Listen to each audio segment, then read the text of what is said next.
Wanneer het iemand 'n waterlisensie nodig? Artikel 21 van die Nasionale Waterwet dui aan wat die watergebruike is wat 'n lisensie benodig. Dit is nie net die onttrekking van water soos baie mense dink nie. Dit is die onttrekking van water, die stoor van water, enige aktiwiteit wat kan besoedel, wat baie mense byvoorbeeld nie aan dink nie, 'n voerkraal, 'n beesvoerkraal byvoorbeeld is veronderstel om 'n dammetjie aan die onderkant te hê wat die vuil afloopwater oor die voerkraal opvang. En die stoor van water in daardie dammetjie is byvoorbeeld 'n watergebruik wat jy lisensie vir het wat jy kan besoedel. Dan is daar ook enige aktiwiteit wat binne 500 meter van 'n vlei land af gebeur. Maak saak wat die aktiwiteit is. Enigiets wat binne 500 meter van 'n vlei land af gebeur moet gereguleer word, want dit kan 'n impak hê op die vlei land. Enige aktiwiteit wat binne die 1 tot 100 jaar vloedlyn van 'n rivier of 'n watercourse soos die waterwet sê, het 'n goedkeuring nodig.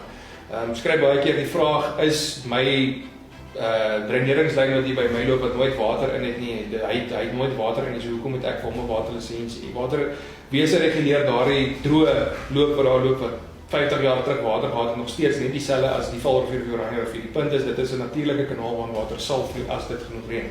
So enige aktiwiteit binne 100 meter radius of binne die 100 jaar vloedlyn van so kanaal byvoorbeeld moet goedgekeur word. So dit sluit in mynbou, landbou, bosbou, hernubare energie soos al die sonplase wat boorgate moet gebruik op ver afgeleë plekke.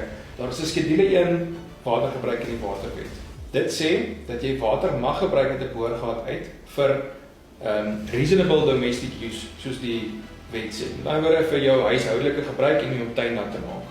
Daarvoor het jy nie 'n waterlisensie nodig nie. So as jy net 'n boorgat in die dorp by jou huis het, het jy nie vir dit 'n waterlisensie nodig nie. Dit kan wees dat jy by die munisipaliteit dalk dit moet registreer. En by die munisipaliteit dalk goedkeuring in sekere plekke moet hê, maar jy hoef nie by waterwese 'n waterlisensie daarvoor te hê.